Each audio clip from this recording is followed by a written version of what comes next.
If you will, go on ahead, open to 1 Peter chapter 4. We've had some lessons out of 1 Peter over the last few weeks on the Sunday morning sermon. We kind of wrap up with a couple of other high points from 1 Peter. We're going to start with 1 Peter 4, 12 through 14, and then we'll go over to chapter 5 and connect some of these dots across. 1 Peter 4, verses 12 through 14. And if I can have a volunteer read that. Beloved, do not think it strange concerning the fiery trial which is to try you, as though some strange thing happened to you. But rejoice to the extent that you partake of Christ's sufferings, that when his glory is revealed, you may also be glad with exceeding joy. If you are reproached for the name of Christ, blessed are you, for the Spirit of glory and of God rest upon you. On their part he is blasphemed, but on your part he is glorified. All right. So, key phrase in this that you want to look at is, inasmuch as you are partakers of Christ's suffering. There are three kinds of suffering in this life. Only Christians are able to have Christ's suffering. But most Christians will never have Christ's suffering because they engage in one of the two others. The other two kinds of suffering is the suffering of stupidity. All right? Now, some people don't like that designation, so we'll call it the suffering of you keep making the same dumb decision over and over and can't figure out why you suffer. My husband likes to tell me if you're going to be stupid, you got to tell me. That's right. That's right. What did she say? Matt likes to tell me that you're going to be stupid, you got to tell me. You know, and John Wayne was fond of saying, life is hard, but it's harder if you're stupid. You know, that was a John Wayneism. So that, I mean, that's, and you can call that, you know, the suffering of foolishness, the suffering of lack of wisdom, the suffering of bad decisions, the suffering of no common sense. So that's one category. And it is very different from this other category, which people often confuse with Christian suffering, and that is suffering of anxiety or the suffering of rebellion against God. This is where you haven't done anything that God actually said to do. You've done the opposite, but because it's what someone taught you with good intention but wrong understanding, you think you're doing what God said to do, even though you're not, and now you're suffering and you can't figure out why you can't get any peace, relief, or anything else. And that's the suffering of anxiety and rebellion. And so we're going to look at that because the second category, the cure for the second category is the book of Proverbs. Okay, read Proverbs, and every time you come across a verse where you go, oh, I haven't been doing that, then highlight it and compile your list of all the things that Proverbs says you should or shouldn't be doing that you're doing the exact opposite of, and then create a list to start, you know, getting those things in order. You know, the old joke goes, you know, young man and an old man at the country club, and they're in the locker room, and the young man says to this old man who's extremely rich, he says, you know, tell me, sir, how did you get to be so rich? And he said, I made the right decisions, son. And he said, well, then how did you come about making the right decisions? He said, by experience. He said, well, then how did you get the experience? He said, by learning from all the wrong decisions. You know, and so that is the only cure for that one. You know, if the Lord, it's like someone, you know, they've got 9 DUIs. Now, some states you can get 9 DUIs and keep your freedom. Other states you get 9 DUIs, you're going to be in prison for the next 20 years. It just depends on you how good your attorneys are and how lenient your judge is. But, you know, the person, brother, please pray for me. I don't know why I'm suffering. Because you're a drunk and you keep driving drunk. That's why. And Scripture told you to knock off the drunkenness. So no amount, and I'm just going to say this, no amount of prayer fixes that. No amount of prayer will fix a drunk who continues to choose to be a drunk. Okay? It doesn't fix it. If you don't pay your bills and you spend all your money out of every paycheck and then you put another $1,000 each month on credit cards, no amount of anything fixes that. Because everything in Proverbs says that's not how you handle your money. You know? And so you say that's a form of rebellion too. It is. It's rebellion against wisdom. So, you know, read Proverbs. Read a proverb a day, whatever day of the week it is, or whatever the date is. Read that proverb for that date. You know, and and learn from it. If you only take one proverb each day from the whole chapter and you say, I'm going to get myself straight on this one today, what would happen if you did that 360 days a year? Where would you be? You know, think about that. If each day you focused on one proverb out of that chapter and you read through Proverbs 12 times a year, but you found something each day that you could either fix or do better than you had been, what would that look like at the end of a year of that small incremental change? You know, so that's the only solution on that. But the other one, the suffering of anxiety and rebellion.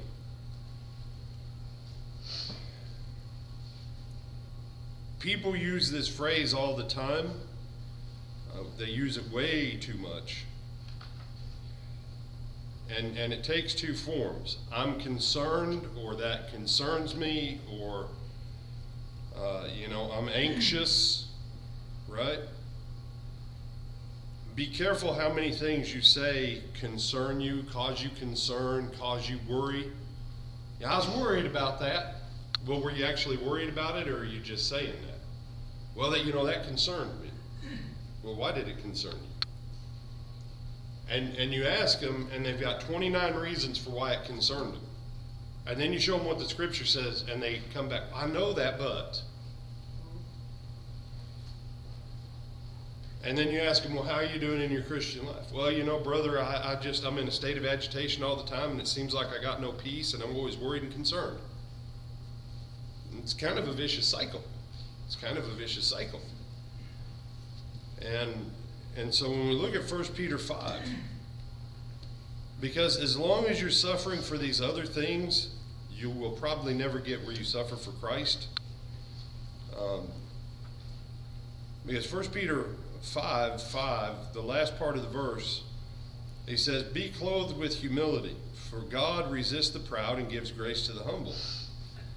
Humble yourselves, therefore, under the mighty hand of God, that he may exalt you in due time, casting all your care upon him, for he cares for you.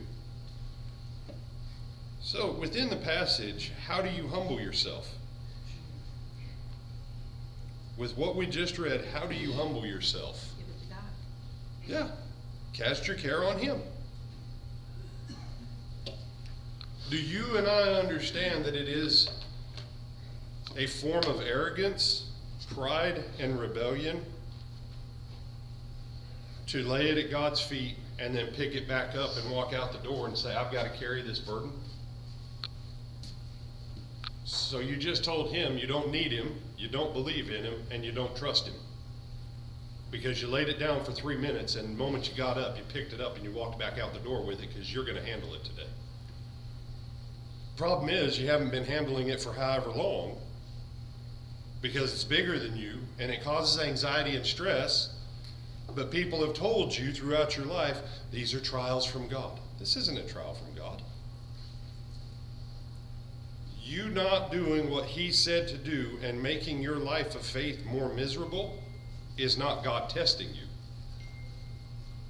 It doesn't work that way. You say, but brother, what do you mean cast all your care?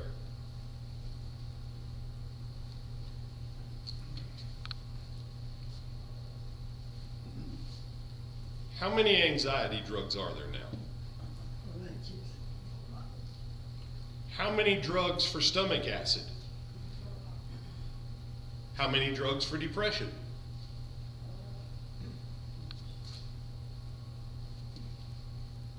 And now I'm going to get very personal. How many Christians are on 2, 3, 4, or more drugs for anxiety, reflux, and depression, and stress? And it's a funny thing. They'll start you with, generally they start with a reflux type drug. Because one of the first places that people show stress is reflux. Your stomach will not quit churning, and you lay down to go to sleep, and now you start destroying your esophagus, and taking stomach acid down in your throat, and you get breathing problems, and they're like, here, we'll give you this for reflux. Great, now your stomach isn't churning it, but you're still not rid of it. So now that they've handled one physical side of it, now you go back to the doctor. And now you're stressed. Now they give you an anxiety med. Now your anxiety comes down, but all the problems are still there. And that leads you to what next place? You're not stressed about it no more, but now you can't do anything about it, but all the problems keep getting bigger. What is the next place for most people? Depression. So they give you a drug to bring you down. After they take care of your reflux, then they give you a drug to bring you up. And now you got competing drugs and a third drug, and it starts into this vicious cycle. And you say, brother, some people have genuine. I'm not talking about genuine organic issues that need to be dealt with, i.e. there's something there physiologically. Long term, though, can you change your body and brain chemistry if you stay in that place long term?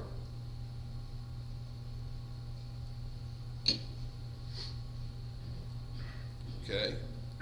Now some people will say, brother, you don't show compassion over people who have mental disorders. No. I'm saying we've had an increase in mental disorders as we move further away from what's righteous. But the problem is, do we or don't we have the law of God written on our hearts? Every person. What's Romans 2 tell us? Do children need a manual to know that lying is wrong? Think about the first time your child ever lied to you. Do you remember the look on their face? Children are horrible liars the first time. Most of them get better with their parents. Most kids are terrible liars with me, but I've dealt with enough kids and enough liars. I watch their tails. And the question I always like to ask them, I go, do you know how I know you're lying to me right now? How? And I go, well, you've got a little tell with your eye.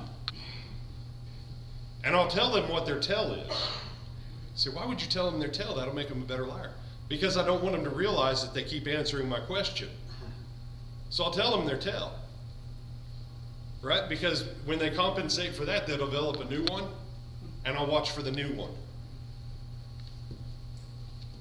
But little kids, they know they're wrong. When a little kid steals for the first time. Now you say, brother, it's not stealing.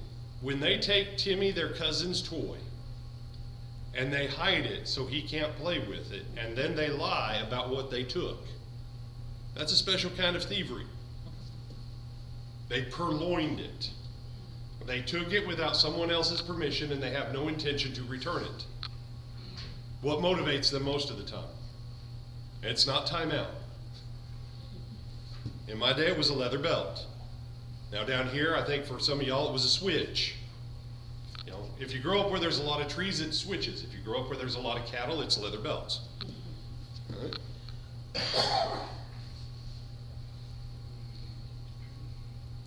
So then look at how far we've come as a society. You know what 5-year-olds know about gender? Barbie wears dresses and Ken wears slacks. At least that used to be.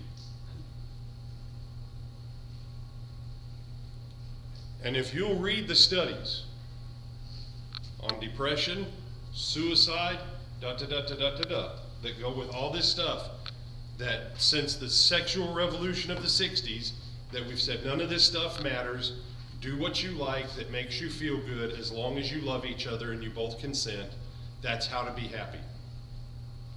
How's that worked out for us as a society? But then it makes its way into the church. Because how many times have you heard people in church say, God just wants us to be happy? You know what no one's ever said to me in all my years of preaching? Brian, God wants us to be holy first. God cares about my holiness more than he cares about my happiness. The only person who says that on a regular basis is me. Jesus says, blessed are you. Now, if you have one of those Bibles that says happy, happy are you when you mourn. No, that doesn't sound right. Right, because you got the wrong definitions. And so when this kind of thinking becomes systemic throughout an entire culture, and it makes its way into the church, by the time that people are taught this, have they already started to alter their brain and body chemistry around fear, anxiety, worry, depression, and begun to alter it through the use of chemicals and drugs? How many of you remember when marijuana was an evil to be preached against in the church? Right? Now in states where it's legal, they equate it to alcohol.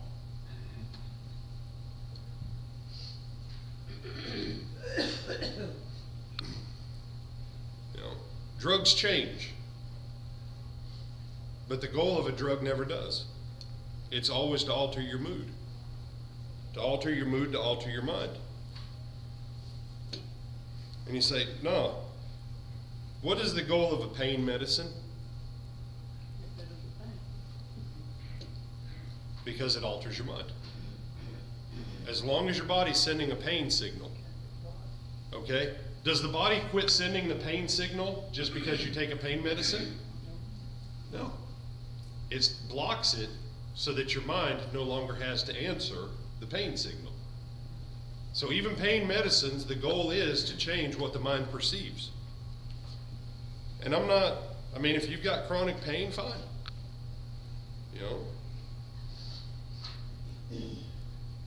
But look back now at verse 7. Casting all your care upon him because he cares for you. When you don't cast your care on him, what are you really saying about him? I don't need you and you don't care for me. I don't believe you care for me, therefore I'm not going to give you my concerns. But nobody in church wants to go, I don't believe God actually gives a flying horse's rear end about me. No, we'd never say it that crassly. Right? But when we pick it back up, we've just told him that he doesn't care for us.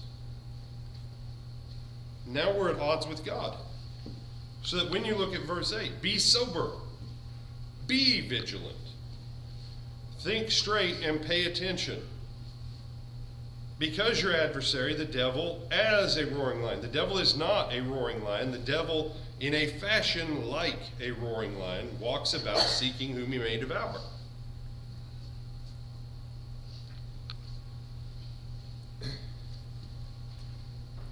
There was one time in the Colosseum, and the Romans were truly barbarian. And I forget, it was like 100 lions that they released into the arena, that they all let out one huge unanimous roar, and it silenced the entire mob in the Colosseum because it struck them to the core of their being. And if I had to fight a lion, I would definitely want to be in armor. I would want there to be no place for the lion to crouch or hide. And I'd want to have really good weapons if I'm going to fight a lion. Right? And so when you say, how come they were able to beat those lions? For the same reason they can defeat a bull. Create little barriers that I can hide behind for when the bull charges at me. Create big aprons so that I can deceive the bull from where I'm actually at. But long before I get there, have 20 caballeros, throw spears at it until he's weak and everything else. Right? But if you actually had to fight a lion, or if you had to fight a bull, or if you had to fight a bear, might you pay attention? Might you decide I need to get my thinking clear? Because if your thinking's not clear and you're not paying attention, what's going to happen before the day is out? Who's going to win, you or the lion? Okay? Now, the devil is not a lion. But if you have something that can mimic the sound of a lion, that it moves like a lion, if you're not clear in your mind and if you're not paying attention, can you be deceived by the devil?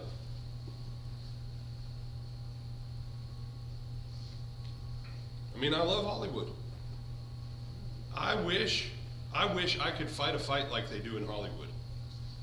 Hit me 900 times in the head, kick me where all my ribs should be broken and all my internal organs should be destroyed, so that I can jump up and go, is that the best you got? I would go fight the MMA circuit for 2 years and then I'd retire, and do mission work and just continue to preach.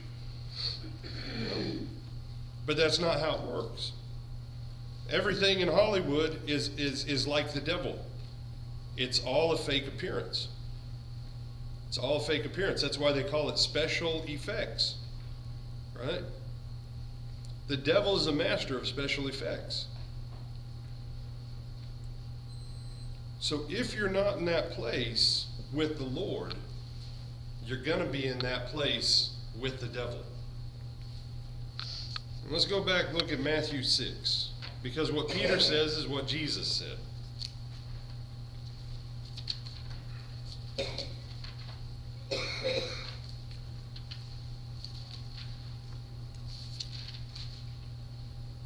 Matthew 6, 24 through 34, the whole passage, but look at 24 for a moment. Someone read that, please. Matthew 6, 24. No one can serve two masters, for either he will hate the one and love the other, or else he will be loyal to the one and despise the other. You cannot serve God and mammon. All right. If you don't trust the Father to take care of you, you're going to be aligned with the devil, whether you realize it or not. You say, but brother, I come to church. Doesn't change that you're still on the devil's plan. Now, no one likes to hear that. And I understand why, because none of us want to say, you mean I've been coming to church for 20 years and I've been on the devil's side? Mm-hmm.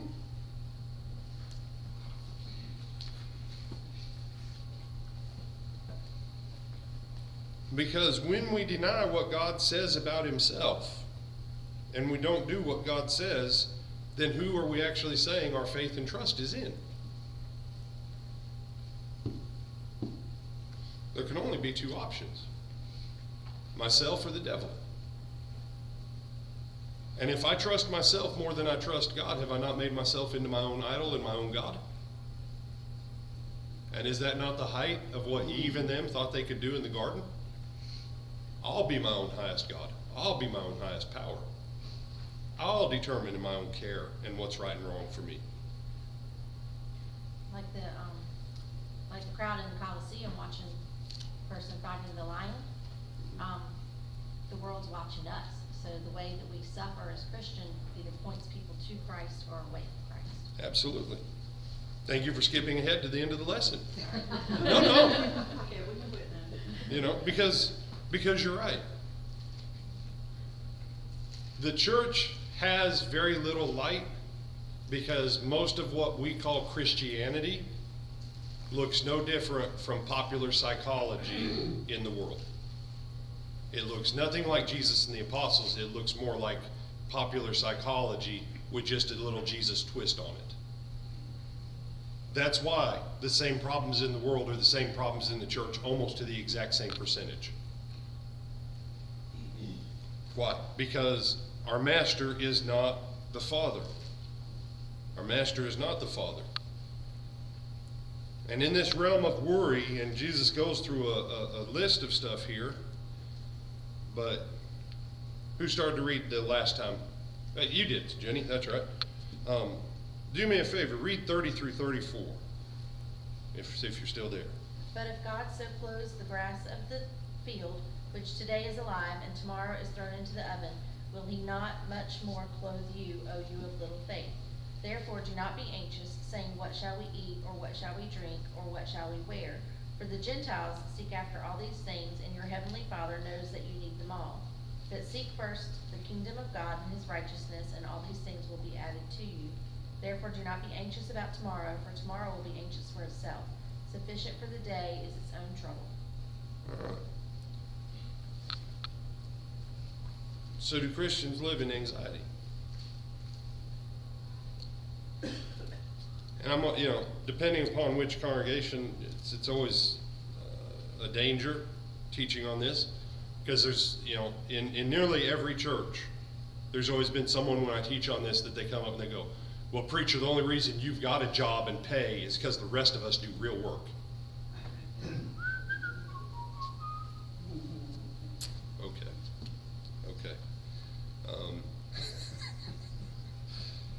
How many of you think the employment situation is more dire under Joe Biden than it was under Donald Trump?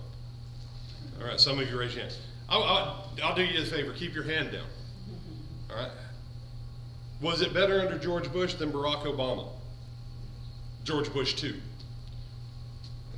George Bush 1 actually tried to undo everything Ronald Reagan ever did. Well, we won't get into that side of politics. Was the economy better under Ronald Reagan than it was under Jimmy Carter? You do realize after the first 2 years of Ronald Reagan's presidency, unemployment had nearly doubled? People forget that. It almost cost him the re-election. The pieces he put in place during the first 2 years actually made things worse because it disrupted the status quo. His approval rating at the end of his first 2 years was in the toilet.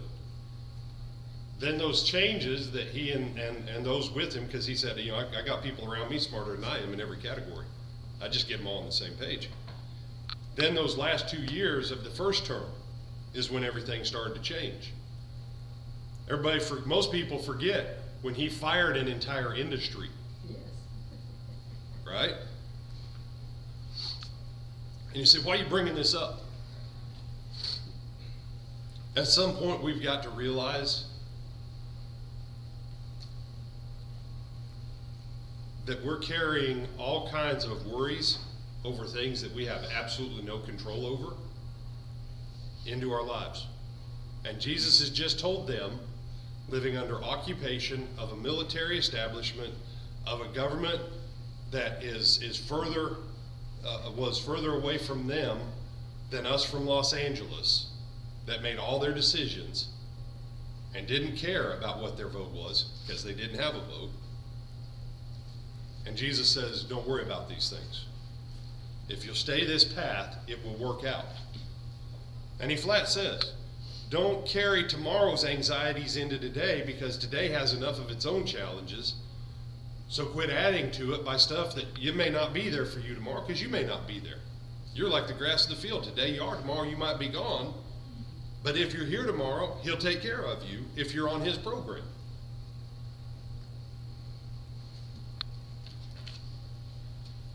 People ask me on different things all the time. They're like, brother, what are you going to do? I say, I don't know. It'll work out. And then Catherine comes to me and she goes, so what are you going to do? And I said, I don't know. I said, I ain't thought about it yet. I said, when I think about it, it'll work out. And you know what I've learned? Because there's a few phrases I live with. It's all good. So, brother, it's not all good. No, it's all good. Why? Because he's good and he's over it all, so it's all good. Most things in my life, guess what? It's all good. To anybody else, it looks like it's catastrophe and it's not going to work out. What are you going to do? I don't know. It's all good. You say you actually believe in that phrase. Yep. You know why? Because I found out it's all good. So why do you believe that? Because Jesus said it's all good. He said, Father's got my back. He said, so even if it looks to me like the Father doesn't have my back, I'm going to trust that Jesus says the Father has my back. It's all good.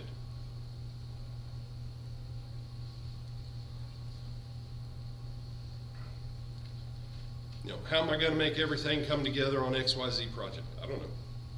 It'll work out. It'll work out. Say, but I know you have plans. I do. I spend time in prayer and reflection, then I come up with a plan. Then I trust that plan to God. And then I accept that the plan may change 200 times after we put it into motion, but it'll all work out. Why? Because it's His kingdom, not mine. And you know what? He'll make it all work out. Early years of preaching, I didn't have that. I stayed in a constant place of stress. And then God helped me one day to adopt the, oh well. Oh well. And after that day, my stress level went down about 900%. Ron, these examples that he uses Yeah. here are they examples that really we worry about today, whether we're going to eat or whether we're going to be clothed or Absolutely. You know, because take the food one. All right. Lady I was talking to yesterday, now her food budget is $400 a week for a family of 5. She told me, you know, she's going to have to tell her son that graduated from high school a year and 2 years ago now, that if he don't start paying rent, he's got to move out. You know.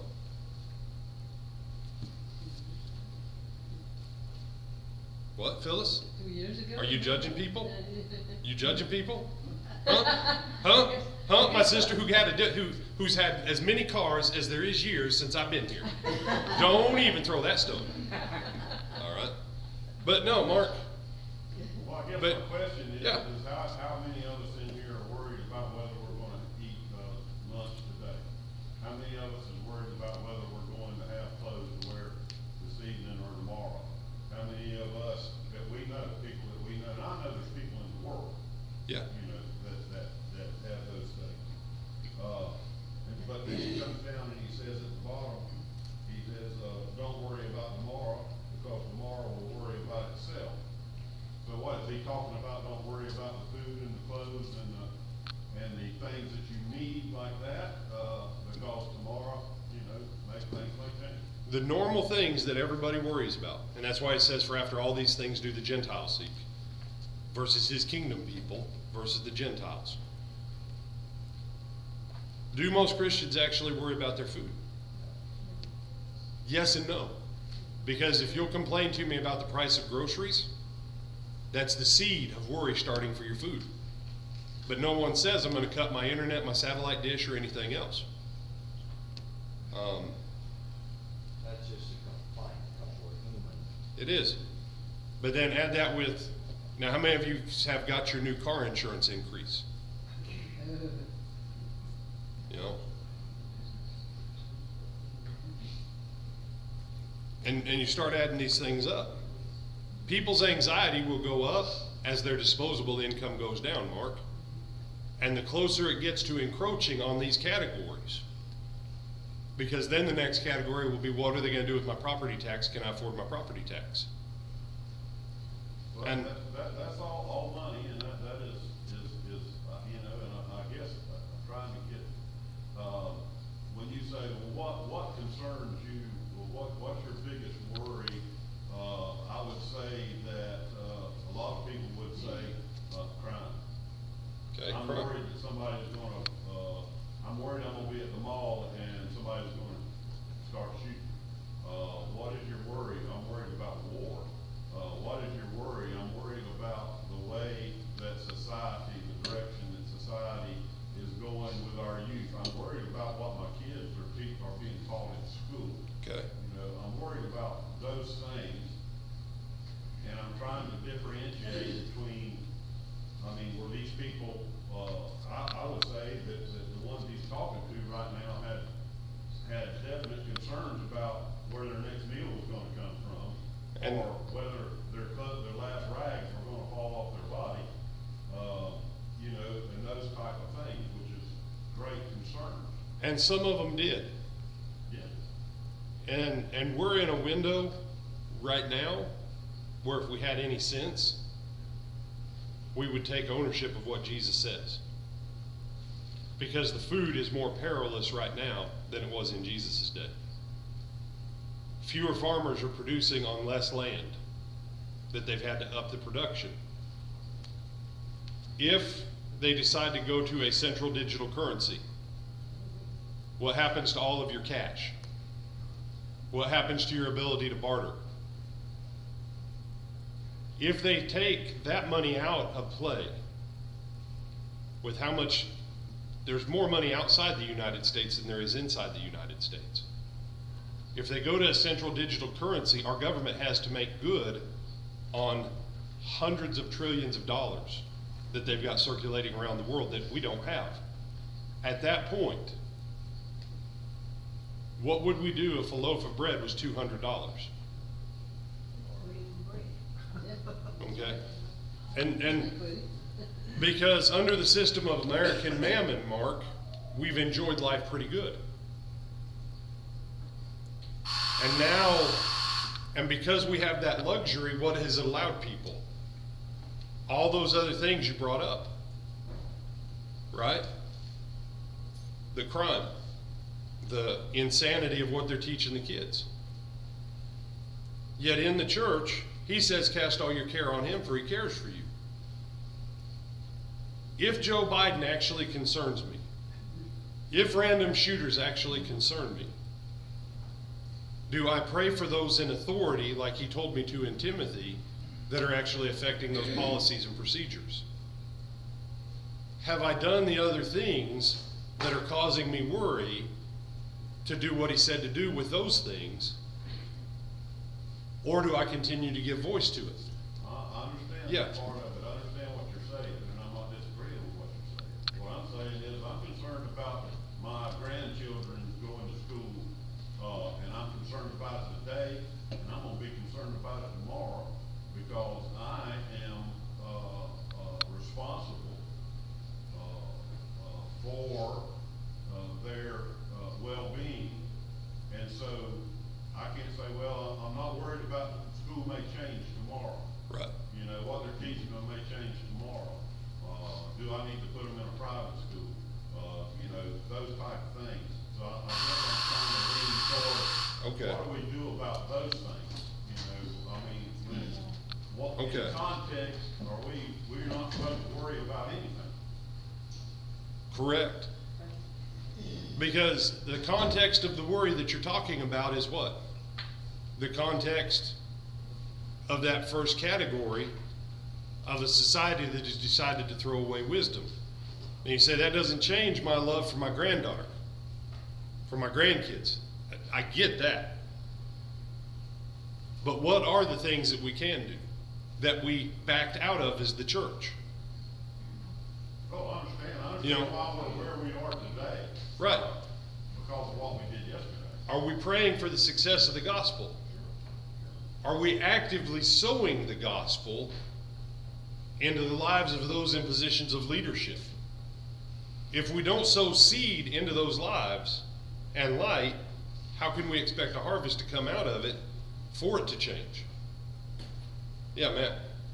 I would say too, as, you know, we have another opportunity here as a church to guide our children in those matters here, by giving them the example of what we believe and what that is, and showing them that here. And it's a stark contrast to what we're teaching in school. They have, and they learn from where their social group and people that they're around, what is acceptable.